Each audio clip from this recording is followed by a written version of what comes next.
এবছর আশুরার রোজা কবে রাখতে হবে? এই বছর অর্থাৎ 2024 সালে আশুরার রোজা রাখবো আমরা এই যে জুলাই মাস যেটা চলছে, এই মাসের 16 এবং 17 এই 2 দিন, অথবা 17 এবং 18। আর বার হিসাবে সামনের মঙ্গল এবং বুধবার, অথবা বুধবার এবং বৃহস্পতিবার। যেহেতু জুলাই মাসের 17 তারিখ বুধবার হলো আশুরার দিন, অতএব সেই দিনটা আমরা রোজা রাখবো অবশ্যই। তার সাথে একদিন আগে অর্থাৎ 16 তারিখ মঙ্গলবার, অথবা একদিন পরে অর্থাৎ 18 তারিখ বৃহস্পতিবার আমরা রোজা রাখবো। তবে উত্তম হয় মঙ্গলবার এবং বুধবার রাখা, সামনের মঙ্গলবার এবং বুধবার এই 2 দিন রোজা রাখা উত্তম। সোমবার দিবাগত রাতে সারি খাবেন, আবার মঙ্গলবার দিবাগত সারি খাবেন, তাহলে জিলহজের 9 এবং 10 এই 2 দিন আশুরা রোজা রাখা হবে। আশুরা রোজা একটা নয়, আশুরা রোজা কয়টা? 2টা। ইয়াহুদিরা একটা রাখে, আমরা তাদের থেকে আমাদের রোজাকে স্বতন্ত্র করবার জন্য আমরা 2টা রোজা রাখবো, এটাই আমাদেরকে নবী করিম সাল্লাল্লাহু আলাইহি ওয়াসাল্লাম নির্দেশ করেছেন। বিধায় আমরা আশুরার রোজা রাখার আপ্রাণ চেষ্টা অব্যাহত রাখবো। আল্লাহ আমাদের সবাইকে তৌফিক দান করুন। আশুরা রোজা রাখলে কি লাভ হবে? নবী করিম সাল্লাল্লাহু আলাইহি ওয়াসাল্লাম বলেছেন, সিয়ামু ইয়াউমি আশুরা আহতাসিবু আলাল্লাহি আন ইউকাফিরা সানাতাল্লাতী ক্বাবলা। আশুরার রোজা যদি কেউ রাখে, তো আল্লাহর প্রতি আমার ধারণা হলো যে আল্লাহ তাআলা তাকে 1 বছর পূর্বের গুনাহ মাফ করে দিবেন।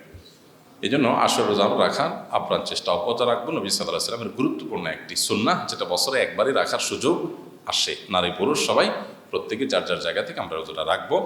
মেয়েরা মাসিকের কারণে রাখতে না পারলে, তাদের যদি প্রতিজ্ঞা থাকে তারা সুস্থ থাকলে রাখতেন, এরকম যদি হয়, তাহলে সেক্ষেত্রে আল্লাহ তাআলা তাদেরকে এমনিতেই সওয়াব দিবেন। তবে এটার কাজার কোনো সিস্টেম নেই। আমি তামজিদ মাহদি, বয়স 10। আমি বড় হয়ে আপনার মতো বড় আলেম হতে চাই, এখন আমার করণীয় কি? আমার চাইতে আরও বড় আলেম হও, আরও বড় বড় আলেমদের চাইতেও বড় আলেম হও, সেটা আমরা তোমার জন্য দোয়া করি।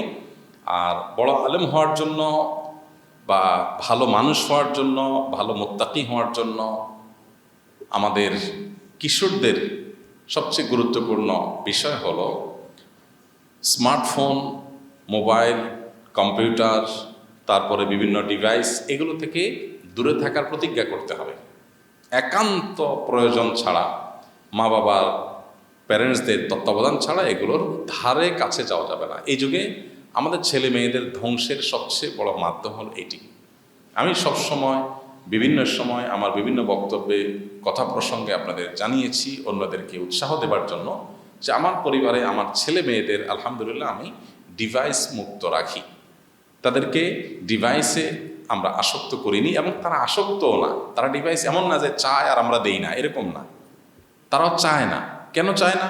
কারণ আমরা প্যারেন্টস, তার মা বাবা, আমরা তাদেরকে প্রচুর সময় দেই, তাদের সাথে বন্ধুর মতো হয়ে যাই, খেলার সাথী হয়ে যাই, তাদের ফিজিক্যাল এক্সারসাইজের ব্যবস্থা রেখেছি, তাদের সময় কাটাবার যথেষ্ট ব্যবস্থা রেখেছি। এই জিনিসগুলো প্যারেন্টসদের পক্ষ থেকে করা দরকার, যেন বাচ্চারা যথেষ্ট পরিমাণ আনন্দ বিনোদনের প্রয়োজন যেটা আছে সেটা যেন তারা পায়। এবং সার্কেল দেওয়া, যে এমন বন্ধুবান্ধব, এমন ফ্যামিলিতে যাবে যে ফ্যামিলিতে ডিভাইসে আসক্তি নেই। যে ফ্যামিলিতে বাচ্চা কাচ্চা সারাদিন বুধ হয়ে টিপাটিপি করে, ওই ফ্যামিলিতে আমার বাচ্চা যাবে না যথাসম্ভব। কারণ আমার বাচ্চা ওখান থেকে ওই বাজে জিনিসটা শিখবে। কঠিন এই জিনিসটা, কারণ সমাজ সব বেশিরভাগই পচে গেছে। এই বেশিরভাগ পচে যাওয়া সমাজে সন্তানদেরকে বাঁচানো খুব কঠিন। তো তুমি যে প্রশ্ন করেছো, তোমাকে বলছি যে স্মার্টফোন বা ডিভাইস, এগুলো আসক্তি থেকে তোমাকে বেঁচে থাকতে হবে।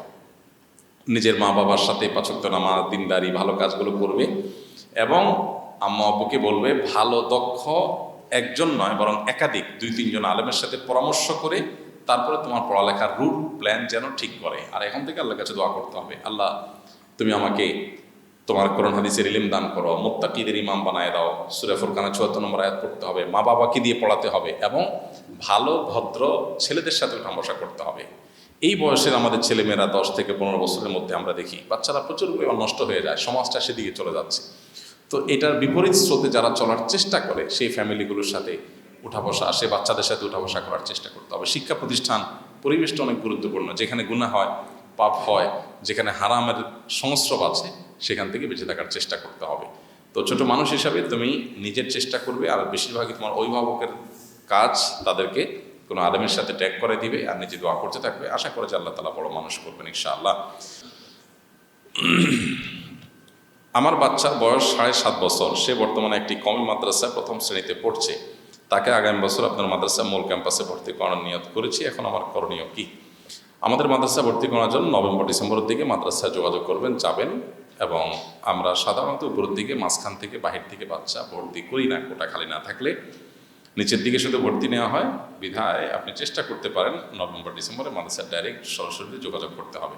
তবে শত শত মানুষ ভর্তির জন্য চেষ্টা করে, সামান্য কিছু সিট খালি থাকে বিধায় মেধার ভিত্তিতে, যোগ্যতার ভিত্তিতে আমরা আমাদের মাদ্রাসায় বাচ্চা ভর্তি নেওয়ার ক্ষেত্রে শুধু বাচ্চার মেধা দেখি না, বাচ্চার মা বাপের মানসিকতা দেখি। মা বাপকেও পরীক্ষা করা হয়। অন্যান্য প্রতিষ্ঠানে শুধুমাত্র বাচ্চাকে আপনার দেখা হয়, বাচ্চার অ্যাসেসমেন্ট করা হয়। আমরা বাচ্চার অ্যাসেসমেন্ট করি, বাচ্চার মা বাপেরও অ্যাসেসমেন্ট করি যে মা বাপ আমাদের এই মাদ্রাসার প্যারেন্টস হওয়ার উপযুক্ত কি না। যদি অনুপযুক্ত হয় তাহলে সেক্ষেত্রে আমরা সেই ফ্যামিলিকে আমাদের মাদ্রাসায় অ্যাক্সেস দেই না। তো এই বিষয়টা খুবই গুরুত্বপূর্ণ, এই জন্য মাদ্রাসাতে সরাসরি সাক্ষাৎ করে দেখবেন। সম্প্রতি আসন্না ফাউন্ডেশনের 3 লক্ষ বৃক্ষরোপণের উদ্বোধনী অনুষ্ঠান হয়েছে। বৃক্ষরোপণের গুরুত্ব সম্পর্কে আমরা বেশিরভাগ মানুষের সচেতন নই। এ বিষয়ে যদি কোনো কিছু বলতেন। ভাই, এ বিষয়ে তো আলহামদুলিল্লাহ প্রচুর কথা বলা হয় এবং আমরা ইদানিং দেখতে পাচ্ছি ওলামা ইকরামও চতুর্দিক থেকে আলহামদুলিল্লাহ কথা বলছেন। বৃক্ষরোপণ করা একটা ইবাদত, একটা নেকামল, এটা শুধু পার্থিব কাজ না। যদি কেউ গাছ লাগান, সে গাছ বড় হওয়ার পর যদি বড় হয়, সেটাতে পাখি, মানুষ যত ফল ফসল খাবে, ছায়া পাবে, অক্সিজেন পাবে, সবগুলোর কারণে সে আল্লাহর কাছে সওয়াব পাবে। এই জন্য গাছ তো শুধু ফলের গাছ না, এটা সওয়াবেরও গাছ। এই জন্য এই গাছটা লাগানো উচিত, সদকা জারিয়া। যে কোনো গাছ আমরা লাগাইলে, উপকারী গাছ লাগালে তার সওয়াব আল্লাহ তাআলার কাছে আমরা পাবো ইনশাআল্লাহ। আমার একটি ঘটনা, একজন ভাই চট্টগ্রামের আমাদের আসন্না ফাউন্ডেশনের সদস্য, তিনি তার একটা ঘটনা আমাকে শুনিয়েছেন। আমি তখন অবশ্য দেশের বাইরে ছিলাম, সম্ভবত দুবাইতে ছিলাম বা মালয়েশিয়াতে ছিলাম। উনি আমাকে ফোনে তার একটা নিজের একটা ভালো অভ্যাসের কথা আমাকে শোনালেন। শুনে আমি খুব উৎসাহিত হলাম, অনুপ্রেরণা পেলাম এবং আমি নিজেও চিন্তা করলাম এটা তো আমি নিজেও আমল করি না। আর বিষয়টি হলো এরকম, উনি বলেছেন যে আমি যত ফল খাই, আম, জাম, লিচু, কাঁঠাল, যত রকমের ফল খাই, আমি কোনো ফলের বীজ ফেলে দেই না। সাধারণত এই যে এখন আমের সিজন চলছে, আমরা আম খেয়ে বিচিটা কি করি? ময়লার সাথে ফেলে দিই।